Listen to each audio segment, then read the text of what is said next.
Hi, welcome over to the TEDx at IIFT Uh, apart from the introduction, let's move on to the topic, which is known as My Friends Are in My Head. So, we'll be talking a little bit about brain chemistry, change in life, and also a little bit of my own literary pursuits. The thing is that all of us humans are inherently storytellers, but the thing is that sometimes we don't have a story to share because we don't know how to draft a particular story. And when all of this is happening, right, when we're not able to draft a particular story, all of us remains just like that. We're just emojis on a goddamn keyboard. Free, all right? There is no structure to it. So when I said that humans are inherently storytellers, we've actually been, using emojis for almost 35,000 years now. If you take a closer look, these are the cave paintings that have been found all over the globe, where we have been using something as simple like coal and salt, just to make all of this. The thing is that stories, they stay, stories, they remain. And there's a reason why I've put this slide up. This is almost very much similar to how the dating circle in the present generation is. It's a marketing game. You need to be able to sell yourself. You need to be able to market yourself. Everybody knows this meme, right? Like years ago when I was backpacking across the mountains of Western Europe in Barcelona and whatnot. This story will stay. Moving on ahead, we've got my friends in my head. I've got my hormones and I've got my neurotransmitters over here. So, hormones and neurotransmitters going all throughout inside our body. If I'm feeling hungry, it's due to a hormone. If I'm able to move a finger, it's due to a neurotransmitter. Your endocrine glands in the body, they release your hormones, which end up at a particular site. Neurotransmitters are basically released in between your nerve cells. Imagine them to be like switchable train tracks. You pull a lever, and rather than going right, they can also go left. We'll be discussing in brief how, these play a very major and important role in storytelling. So we'll be talking about very random stories, all right? Very random stories which will cause change in your neurotransmitters and your hormonal levels. So, due disclaimer, I will not be able to help much if you don't want to participate in it, but let's just play along. So, I hope everybody has seen this wallpaper somewhere, sometime in their life, right? This is the Windows XP wallpaper, Azure. What I want you to do is, I want you to imagine this wallpaper over here. All right. But where the grass is green right now, I want you to imagine it to be as blue. Right? Just imagine it as if it's a vast field of nothing but blue grass, and you're sitting on it. So, whatever is going to be happening in your imagination right now, all right, I want you to disassociate your physical being from it. Whatever you will be doing physically from now on will be very different from wherever you will be emotionally. But I want you to carry forward that particular emotion. Am I clear right now? Your imagination, whatever you will be feeling in your imagination, you need to take that ahead. But your physical self will be a little different. So, on the count for 3, all right, I want you to take deep breaths. You got to inhale in, and then you got to exhale out. All right, exhale out from your mouth, inhale in from your nose. All right, so we got 1. Come on with me. Got 2.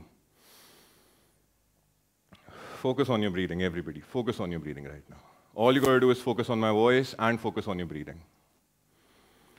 3, you're sitting in that lush blue grass right now. So you've called up your favorite restaurant, all right? This is some place where you have been wanting to be for weeks, months probably. You give them a call, all right? And while you're giving them a call, your heart is racing, all right? Like, thak, thak, thak, thak. I want you to feel your heart racing right now. That you've given that call. You've placed the reservation over there, and your heart is still racing. Thak, thak, thak, thak. Now, while it's doing that, all right, you've confirmed your reservation for tonight. It's at 8 p.m. You have your, you have your dress or your suit fresh from the dry cleaners. It's in your hand right now. And you're walking in that blue grass field.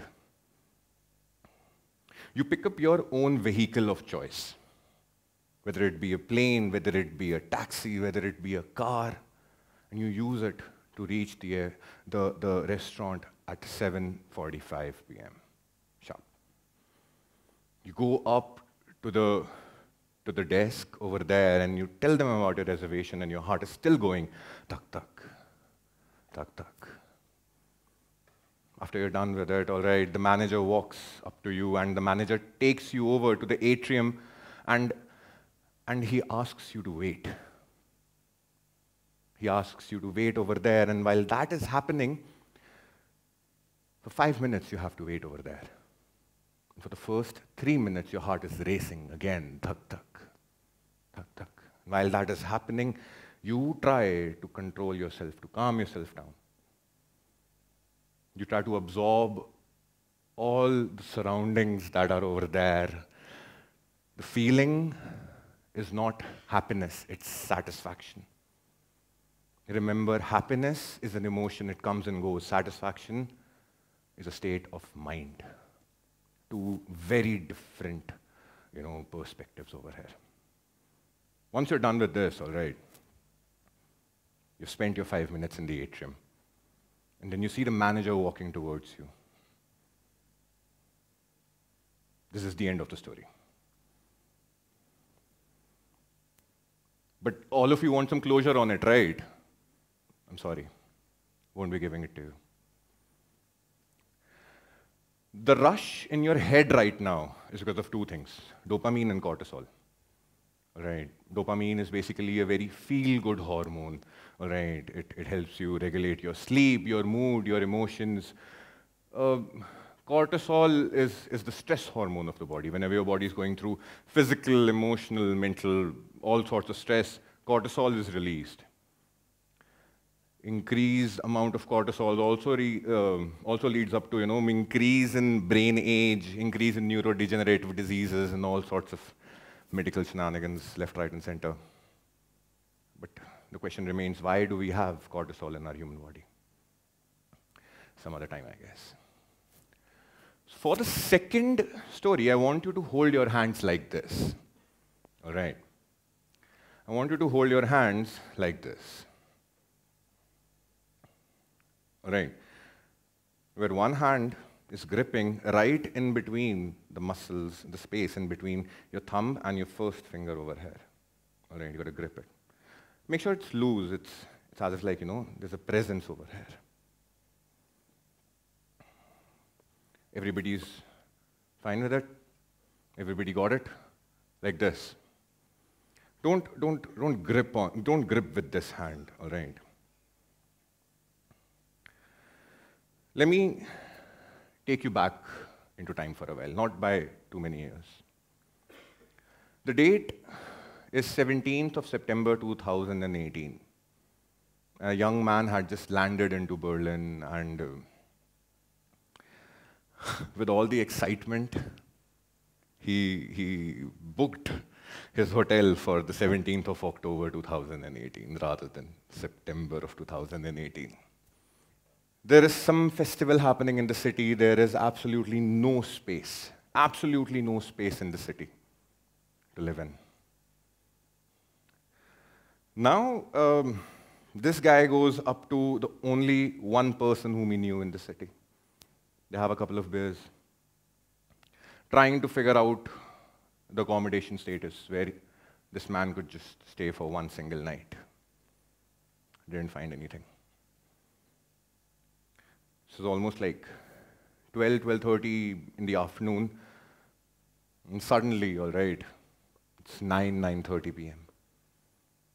I mean, no points for guessing that man was me.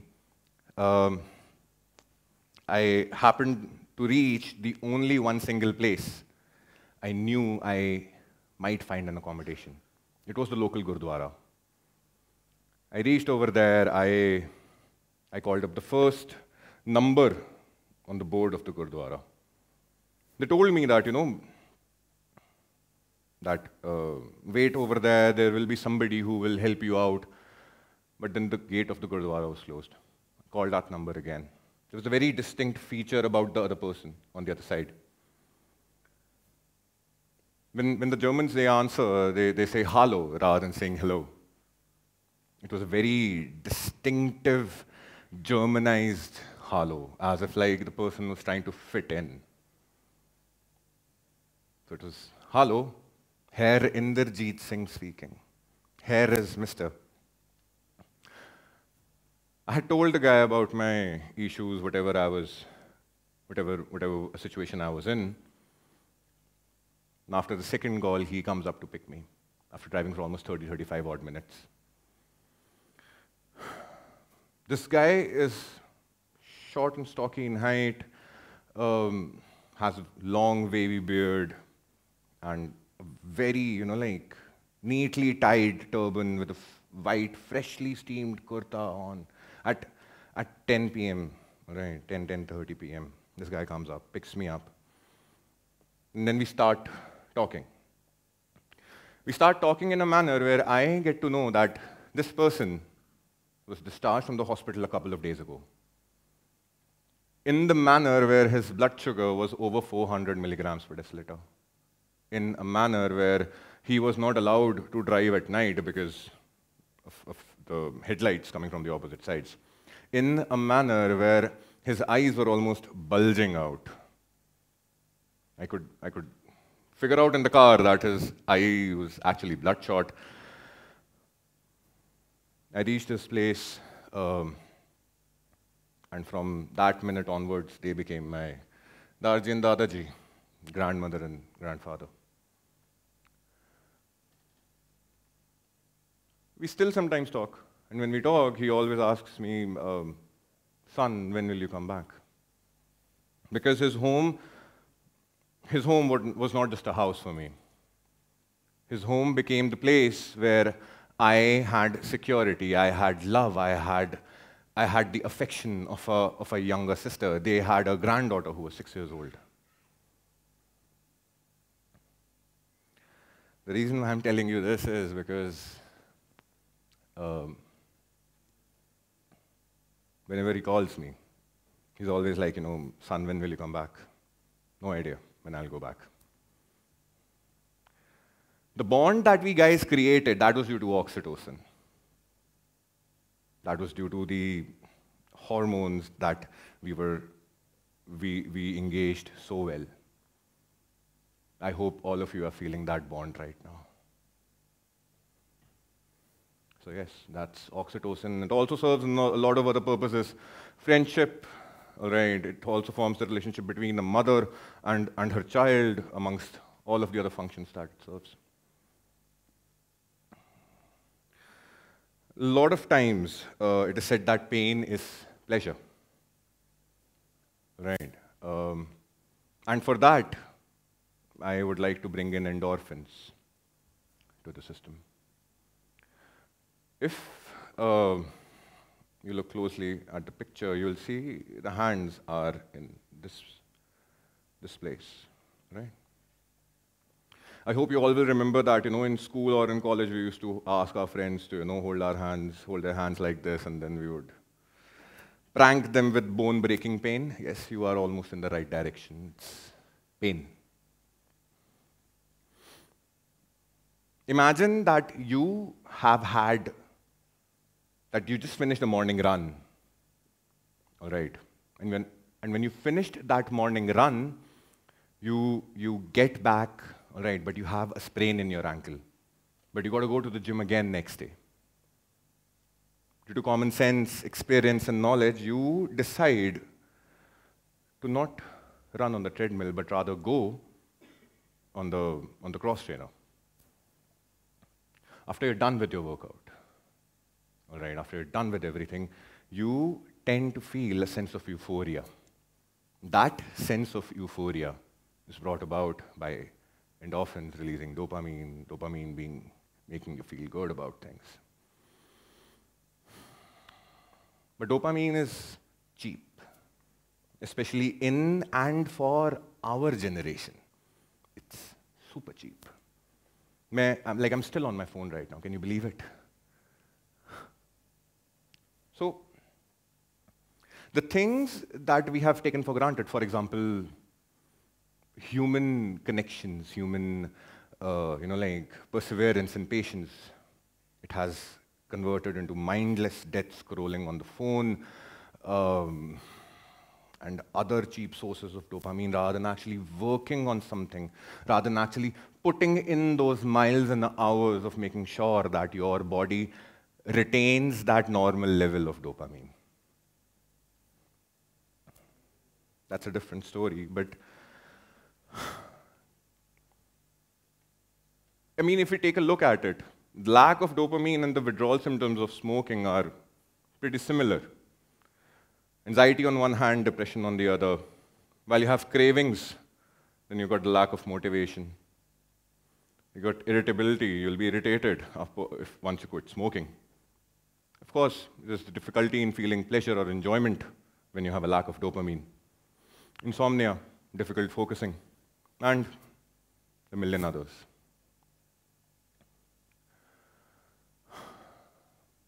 Let's talk about change.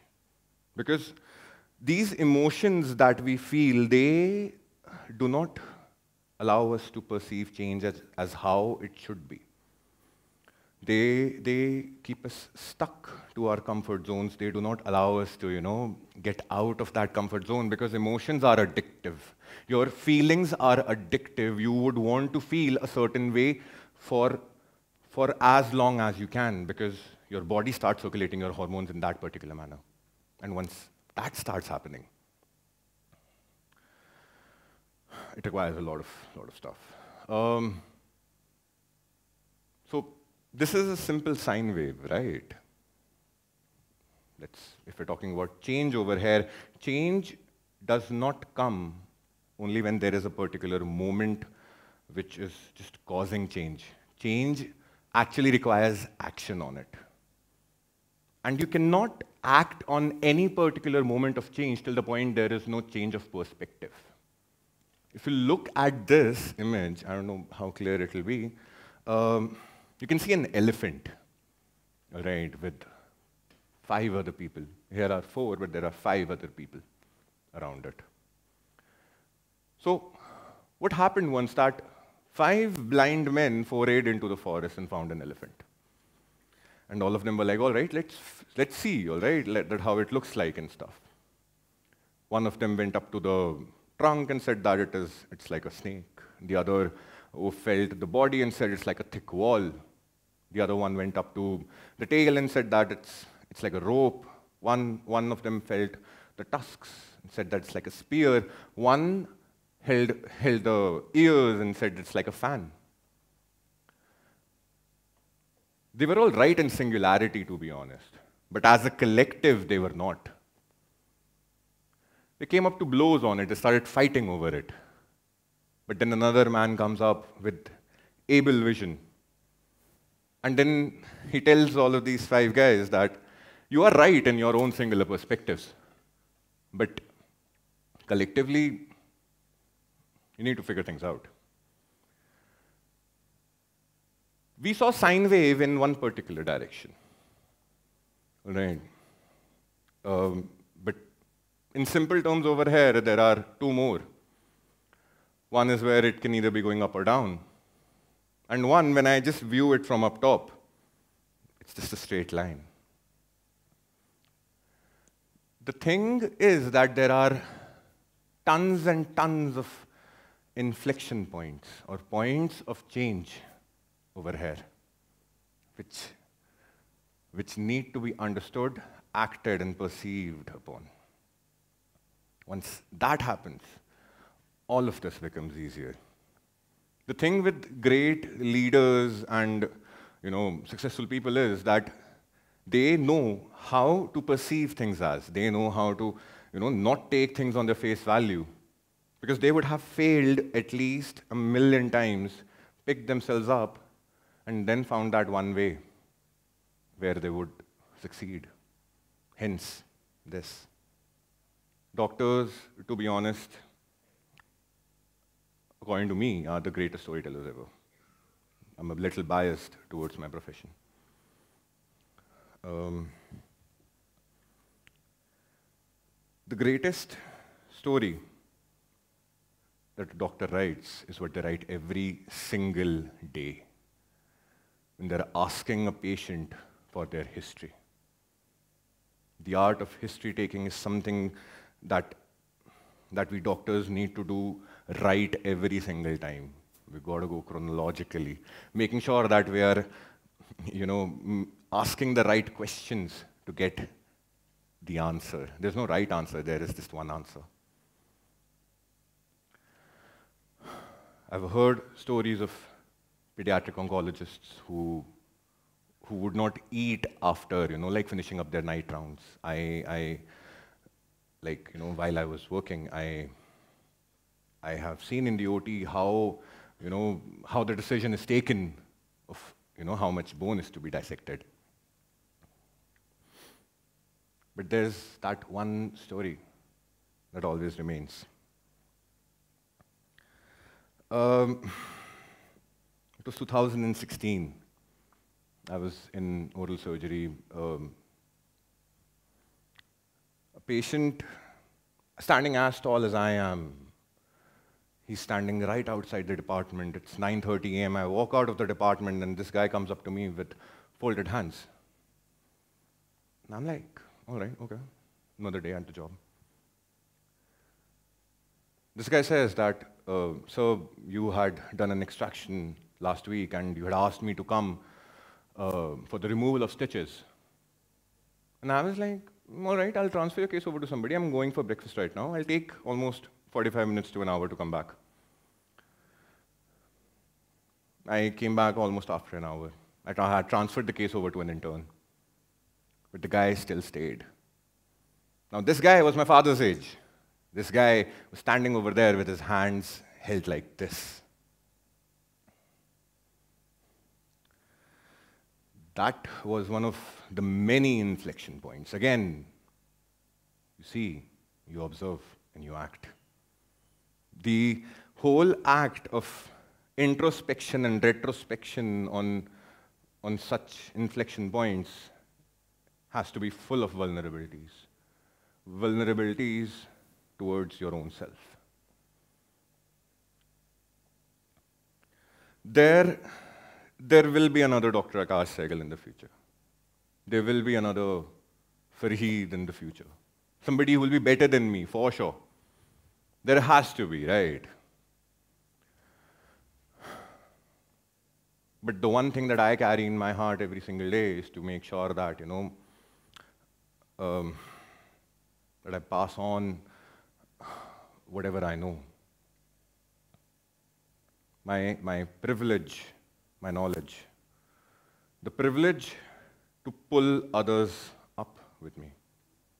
Knowledge to pass on to others. If everything fails in life, remember one thing. Always be kind. No matter what happens, always be kind. It has been a beautiful afternoon turned into another beautiful evening. Thank you so much for being patient with me.